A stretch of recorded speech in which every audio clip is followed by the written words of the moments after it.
ассалому алайкум бинандагони азиз, нашри навбатии барномаи иттилоотии пайғом манзури шумост. Инак дар барномаи мо тамошо кунед. бо мақсади шиносоӣ аз рафти корҳои сохтмонӣ дар иншоотҳои иҷтимоӣ, ҷамъоварии ҳосили кишоварзӣ ва дигар корҳои ободонӣ дар шаҳру деҳоти Панҷакент, раиси шаҳри Панҷакент Абдухолиқ Холиқзода ба чанд ҷамоатҳои деҳот ва маҳаллаҳои шаҳр сафари корӣ анҷом дод. имрӯзҳо дар саросари ҷумҳурии Тоҷикистон ба ифтихори 35-солагии истиқлоли давлатии кишвар омодагиҳо бо маром идома дорад. шаҳри Панҷакент низ дар қатори дигар шаҳру навоҳии ҷумҳурӣ ба муносибати ин санаи таърихӣ омодагиҳо мебинад. ба ин муносибат дар шаҳри Панҷакент корҳои ободонӣ ва иншоотҳои ҷашнӣ бо маром идома ёфта. раиси шаҳр Абдухолиқ Холиқзода зимни сафари кории худ аз рафти корҳои сохтмонӣ дар як қатор иншоотҳои иҷтимоӣ боздид ва барои тезонидани кор ба масъулин супоришҳо дод. дар оғози сафари корӣ аз рафти корҳои сохтмонӣ, маркази оши Палав ва ифтитоҳи варзишгоҳ дар назди осоишгоҳи ҷамъияти дорои масъулияташ маҳдуди шифо воқеъ дар маҳаллаи Сои Мисраки шаҳр дида намуд. ба раиси шаҳр иттилоъ дода шуд, ки корҳои сохтмонӣ дар маркази оши Палав бо маром идома ёфта. эшон кӯшиш ба харҷ медиҳанд, то дар муҳлати муқаррар гардида маркази оши Палавро ифтитоҳ намоянд. ҳамчунин аз рафти корҳои сохтмонӣ бинои беморхонаи бемориҳои кӯдакона, ки воқеъ дар кӯчаи Тиришкова ҷойгир аст, дидан гардид. аз рафти корҳои сохтмонӣ дар бинои раёсати агентии суғуртаи иҷтимоӣ ва нафақаи назди ҳукумати ҷумҳурии Тоҷикистон дар шаҳри Панҷакент ва корҳои сохтмонӣ дар бинои маъмурӣ ба хонаҳои иҷтимоӣ барои кормандони соҳаи иҷтимоии шаҳри Панҷакент воқеъ дар маҳаллаи Шодиёна ва муаррифии раванди корҳои сохтмонӣ барои 25 адад манзили истиқоматӣ, бунгоҳҳои тиббӣ ва муассисаҳои таълимии замонавӣ барои кӯчонидани 25 хоҷагии деҳаи кӯҳӣ аз тарафи ташкилоти ҷамъиятии хайриявии Тоҷикистон бо маблағи 4.5 миллион сомонӣ сохта шуда истодааст, боздид гардид. дар хиёбони рӯдакии шаҳр боғи фарҳангӣ ба номи Абулқосим Фирдавсӣ қомат хоҳад афрохт, ки раиси шаҳри Панҷакент Абдухолиқ Холиқзода дар ин сафари корӣ аз рафти корҳои сохтмонӣ дар боғи мазкур дида намуда барои тезонидани корҳо масъулинро вазифадор намуд. дар деҳаи озодагони деҳоти Хурмӣ муассисаи таҳсилоти миёнаи умумии рақами 31 ифтитоҳ меёбад, ки раиси шаҳр аз рафти корҳои сохтмонӣ дар ин муассиса ва аз нашъу намои сабзӣ дар хоҷагии деҳқонӣ воқеъ дар деҳаи суфиёни деҳоти Халифа Ҳасан дида намуда масъулинро супориш дод, то дар хизмати халқ ҳамеша омода бошанд. гузориши Мартаба Раҳмонвар, Талавшод Тошев ва Хаём Ҷураев.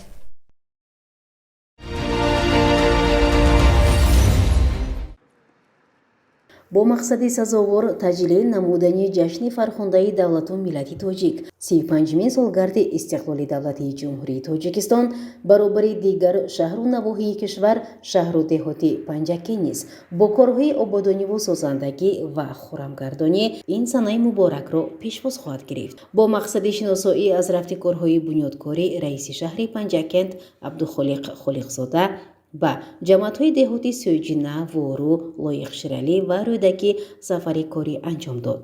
зимни боздид аз бунёди варзишгоҳи муосир дар ҷамоати деҳоти Лоиқширалӣ шинос гардида барои анҷоми корҳои ниҳоӣ дастурҳо дод.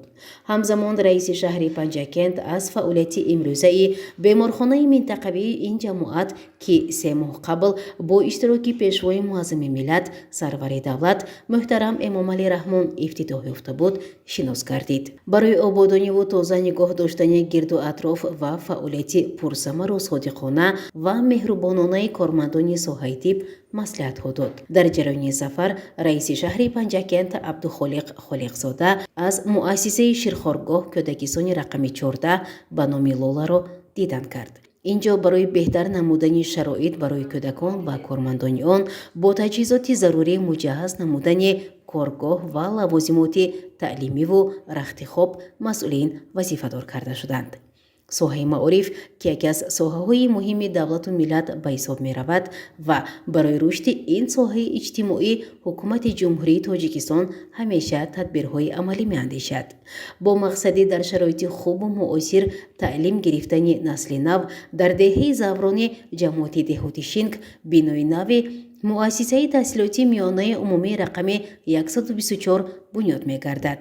Он дорои як ошона буда аз синфхонаҳои барҳаво иборат аст. раиси шаҳри Панҷакент аз корҳои ниҳоии сохтмонӣ дидан карда бо мақсади сабзу хӯрамгардонӣ дар саҳни бинои таълимӣ дарахтони ҳамеша сабз шинонид. дар доираи ҳамкориҳои ҳукумати ҷумҳурии тоҷикистон бо Амороти Муттаҳидаи Араб бо дастгирии мақомоти иҷроияи маҳаллии ҳокимияти давлатии шаҳри Панҷакент ва сармоягузории ташкилоти байналмилалии хайриявии Шарҷа аз ҷониби ташкилоти ҷамъиятии хайриявии Тоҷикистон дар наздикии деҳаи Гулистони ҷамоати деҳоти Вору деҳаи нав бунёд карда мешавад. тибқи лоиҳа дар навбати аввал дар деҳаи нав барои 25 оилаи эҳтиёҷманди ҷамоати деҳоти Вору хонаҳои истиқоматии дорои сеҳуҷрагӣ ва дигар ҳуҷраҳои ёрирасон сохта шуда хатти барқ ва оби нӯшокӣ низ гузаронида мешавад. дар ин ҷо бунёди бинои муассисаи таълимӣ ва нуқтаи тиббӣ низ дар назар дошта шудааст. зимни боздиди раиси шаҳри Панҷакент Абдухолиқ Холиқзода ҷиҳати дар муҳлати пешбинишуда ба анҷом расонидани сохтмони биноҳои истиқоматӣ, хатти об, бинои муассисаҳои таълимӣ ва тиббӣ дастурҳо дода шуд. дар рафти сафари кори раиси шаҳри Панҷакент Абдухолиқ Холиқзода аз рафти корҳои сохтмонӣ дар корхонаи муштараки ҷамъияти дорои масъулияташ маҳдуди Буратек Тоҷикистон Майнинг Инвестмент Лимитед, ҷамъияти дорои масъулияташ маҳдуди Канзидиёр шинос гардида ҷиҳати бо сифати баланд иҷро намудани корҳо масъулинро вазифагузор кард. дар идомаи сафари корӣ роҳбарияти мақомоти маҳаллӣ муассисаи таҳсилоти миёнаи умумии рақами 7 ки номи яке аз зодагони бароиманди деҳаи Кулолӣ, нахустин сардабири нашрии шӯрои олии кишвар Садои мардум, вакили шӯрои олӣ ва шаҳиди роҳи барқарор намудани сохти конститутсионӣ Муродулло Шерализодаро дорад дидан карда барои таъмиру таҷдиди даромадгоҳу саҳн, синфхонаҳо, нимпайкара ва оромгоҳу хонамузеи ӯ дастур дод. таъкид шуд ки ба иҷрои ин корҳо баробари маблағҳои бюҷет ҳамчунин соҳибкорон ва дастпарварони таълимгоҳ низ саҳм гузоранд. ҳамзамон раиси шаҳри Панҷакент Абдухолиқ Холиқзода аз рафти корҳои иҷрошудаи толори варзишӣ ва осурхонаи нав ба номи Мастон Шералиро дидан кард. бояд гуфт ки дар муассисаи таҳсилоти миёнаи умумии рақами 52-юми деҳаи зери ҳисор ба номи Мастон Шералӣ ки соли ҷорӣ 90-умин солгарди ин шоири ширинкалом бо баргузории маҳфилҳои адабию фарҳангӣ таҷлил хоҳад шуд, корҳои асосии бунёди толори варзиш, хонамузеи шоир ва корҳои ободонӣ дар саҳни таълимгоҳ дар арафаи анҷомёбист. раиси шаҳри Панҷакент ҳамчунин рафти бунёди маркази саломатӣ ва бинои нави муассисаи таҳсилоти миёнаи умумии рақами 13-уми деҳаи Негноти ба номи Файзулло Ансорӣ шинос гардид. ёдовар шуд ки муассисаи таълимии нав дар ҷамоати деҳоти Рӯдакӣ бо тарҳу меъмори муосир аз 3 ошона иборат буда барои 648 нафар хонанда пешбарӣ шудааст. барои босифати хуб ва саривақт анҷом додани корҳои сохтмонӣ, сабзу хӯрам гардонии саҳни ҳавлии он дастурҳо дод. бо мақсади таъмири роҳҳои автомобилгард байни деҳаву маҳаллаҳои ҷамоатҳои деҳот, имрӯзҳо бо ташаббуси сокинон ва шахсони хайрхоҳ роҳҳои мошингард мунфариш карда мешавад ки аз рафти корҳо раиси шаҳри Панҷакент Абдухолиқ Холиқзода дидан намуд ва дастур дод то бо сифати баланд роҳҳо таъмир карда шаванд.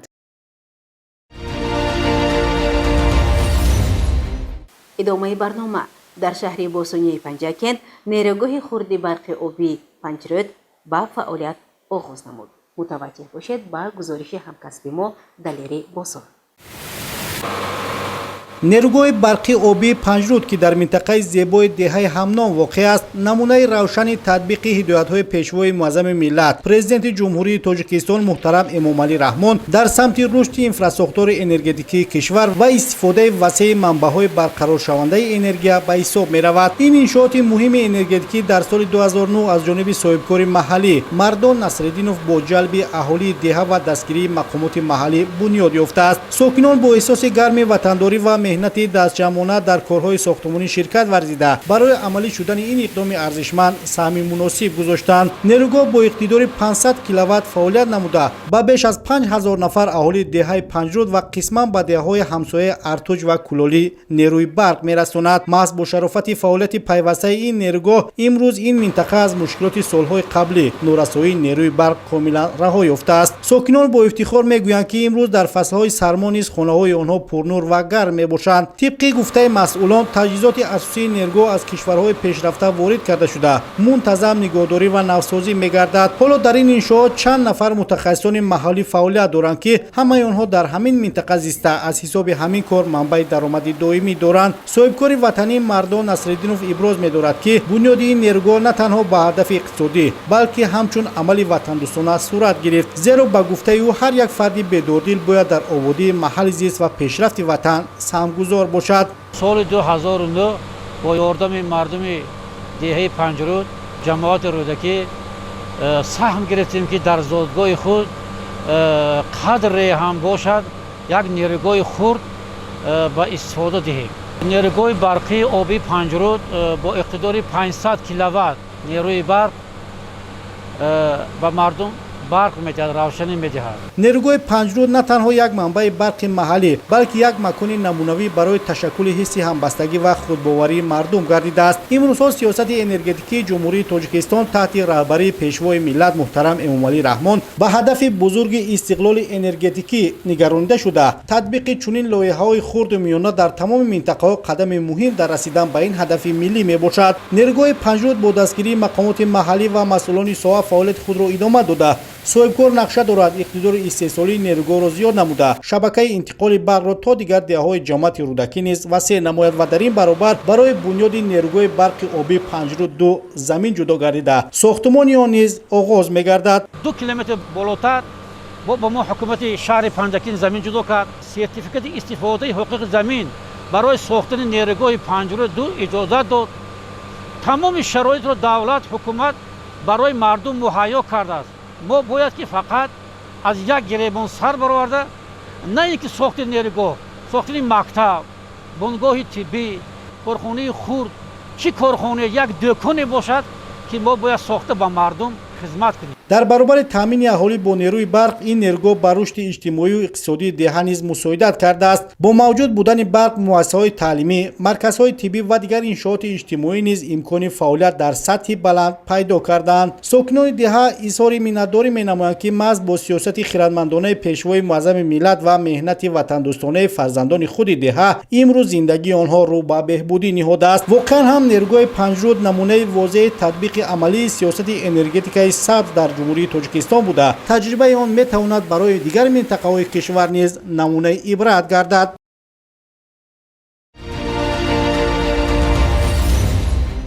аз 1 октябри соли равон дар саросари ҷумҳурии тоҷикистон иммунизатсия бар зидди папилломаи одам гузаронида шудааст. гузориши навбати мо идомаи ин мавзӯъ. саломатии инсон яке арзишмандтарин неъматҳоест ки барои ҳифз ва пойдории он ҳар як давлат муассисаи тиббӣ ва ҷомеа саъи зиёд ба харҷ медиҳад. яке аз масъалаҳои муҳими соҳаи тандурустӣ имрӯз пешгирии бемории сироатӣ бахусус саратони гардании бачадон ба ҳисоб меравад. саратони бачадон яке аз бемориҳои хатарнок ва паҳншуда дар байни занон аст. бино ба маълумоти созмони умумии ҷаҳонии тандурустӣ ҳамасола ҳазорҳо занон дар саросари ҷаҳон аз ин беморӣ ҷон мебозанд. сабаби асосии ин беморӣ сироятӣ папилломаи инсонӣ мебошад ки тавассути робитаҳои ҷинсӣ мегузарад. аксар вақт ин вирус метавонад дар бадан солҳои зиёд пинҳон монад ва баъдан ҳуҷайраҳои гардании бачадонро тағйир диҳад ки ин бо мурури замон ба саратони бачадон оварда мерасонад. Акимов Хурсамурод Бугоевич, директор муассисаи давлатии марказии иммунопрофилактика дар шаҳри Панҷакен мебошам.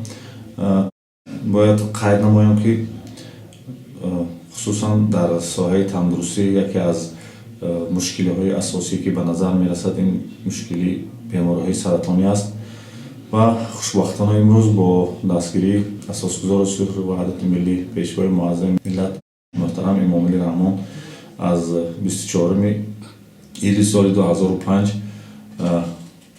қарор ба имзо расид, ки бар зидди анамун бемории саратонӣ, ки чихени вабои аср гуфтем, як роҳи пешгирӣ ба ҷумҳурии Тоҷикистон ворид карда шуд. воридшавӣ ва роҳи пешгирӣ чунин аст, яъне бар зидди анамун вируси папилломи одаме, ки бемориҳои саратониро ба вуҷуд меорад, ваксина ворид шуд ва бо гузарондани вояҳои ваксина аллакай модарони мо аз ин беморӣ раҳо меёбанд. чихене ки қайд кардем, дар қарори ҳукумати ҷумҳурии Тоҷикистон оварда шудааст, ки сар карда аз 1 октябри соли равон то 31 октябр аллакай мо ваксинаро оғоз мекунем ва дар ин марҳила гузарондани рӯзҳои чорабинии оммавӣ гузаронда мешавад. Ваксина асосан ба тақвими миллии ҷумҳурии Тоҷикистон ворид гаштааст, ки ҳамасола байни духтарбачагони 10 сола гузаронда мешавад.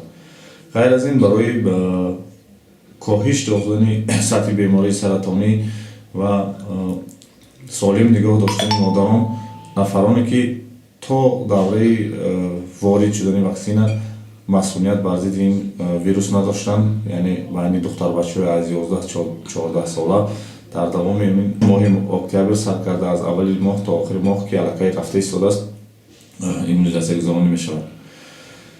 зеро иммунизатсия танҳо роҳи наҷот аст, ки мо метавонем аз ин беморӣ раҳо бошем.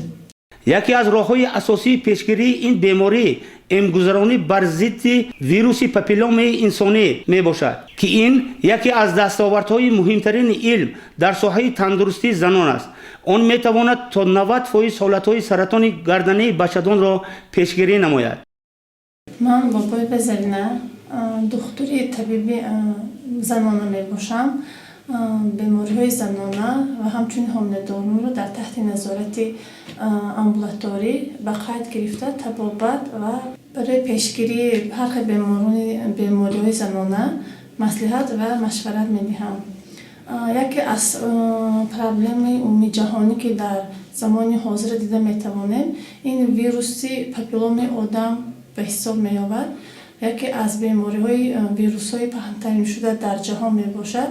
зиёда аз 200 намуди ин вирус дида мешавад. инҳо ҷудо мешаванд ба вирусҳои хатари баланд, хатари миёна ва хатари паст. масалан мегирем хатари баланда вируси намуди 16, 18, 31 ва 33 дохил мешавад. вируси ваи хавфи пасташ ба 6 ва 11 дохил мешавад. ин вирусҳо хатари хавфи баланд доштааш метавонанд ҳангоми бо ҳамон зан гирифтор шудан то омада ба саратони гардани ки бачадон расонидан дараҷаҳои сабук дорад. масалан мегирем син 1, син 2, син 3. ин чиро мефаҳмонад? син 1 дараҷаи сабук, син 2 дараҷаи миёна ва син 3 дараҷаи вазнин ҳисоб меёбад. дараҷаи вазнин табобат кардан мумкин, агар занҳо ба мо муроҷиат накунанд, онҳо бешикоят ба саратони гардани ки бачадон оварда мерасонад. эмгузаронӣ одатан барои духтарон ва писарони синни 9 то 14 сола тавсия дода мешавад, зеро дар ин синну сол организм беҳтарин ҷавоби масъулиятиро нишон медиҳад.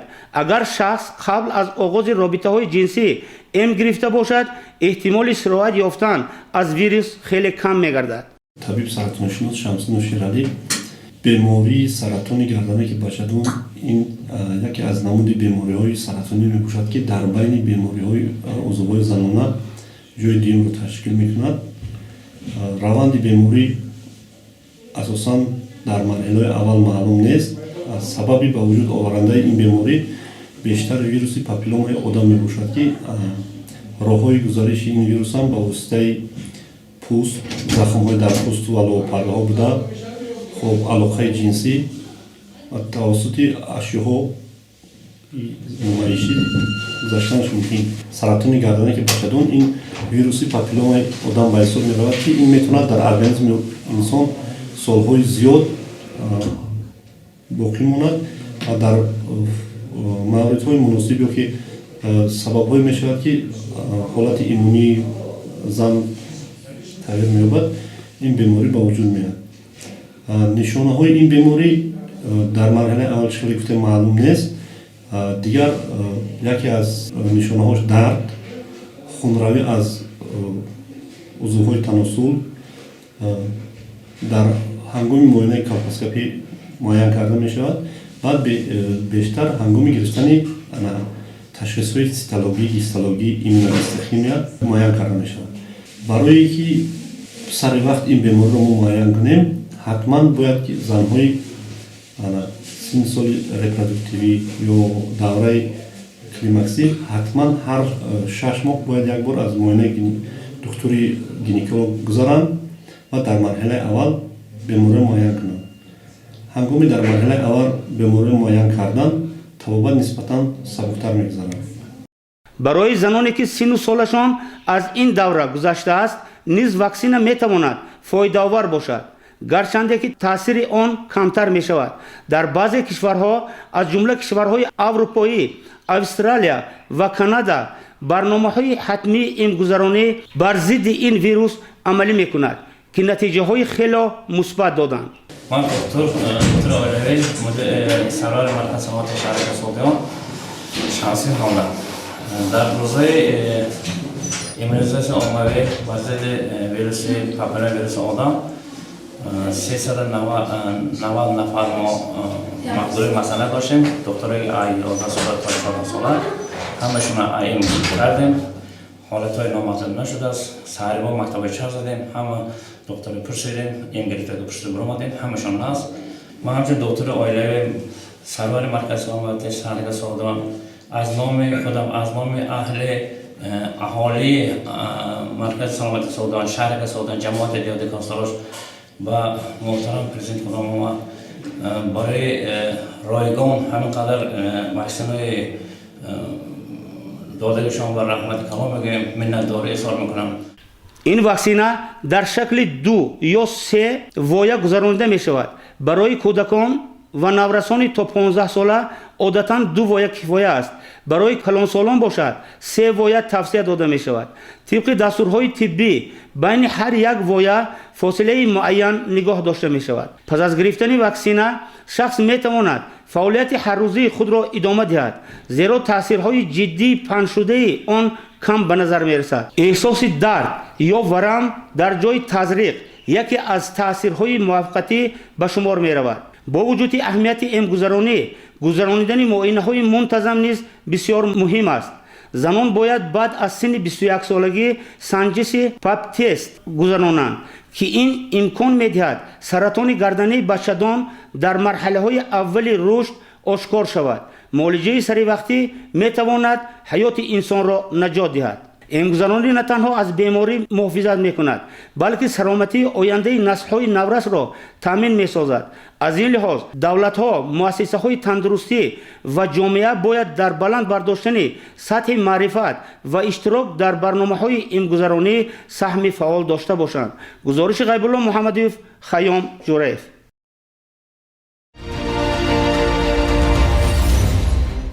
در کالج آموزگاری شهری پنجکند چاره‌بینی علمی و فرهنگی گذرانده‌شد. شد. متوجه باشید با گزارش دیگر برنامه. برای من زبان تاجیکی نه تنها واسطه گفتگوی و معاشرت به شمار می رود بلکه بالاتر از آن شناسنامه ملت عزیزم، روح پاک گذشتگانم و آینه آثار نیاکانم می باشد. محض همین گفتگوی سروری دولت پرزیدنت جمهوری تاجیکستان محترم امامعلی رحمان را همگان ورد زبانی خود گرفته در مؤسسه دولتی کالج آموزگاری شهری پنجکند نیز بخشی به روز زبانی تاجیکی چاره‌بینی فرهنگی دایر گردید.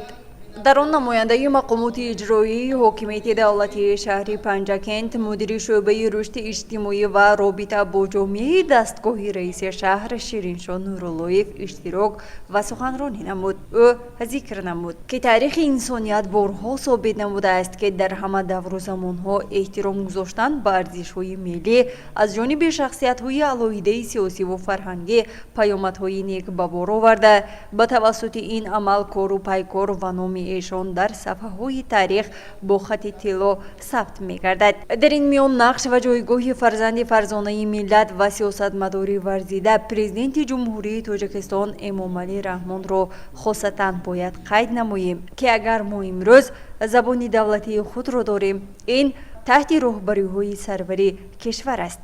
инчунин омӯзгорони коллеҷи омӯзгорӣ дар бораи забон суханронӣ намудаву чорабинии омода намудаи донишҷӯёни муассисаи мазкур хотири ҳозиринро болида гардонид. гузориши Мартаба Раҳмон ва Хаём Ҷураев ва Талабшо Тошев.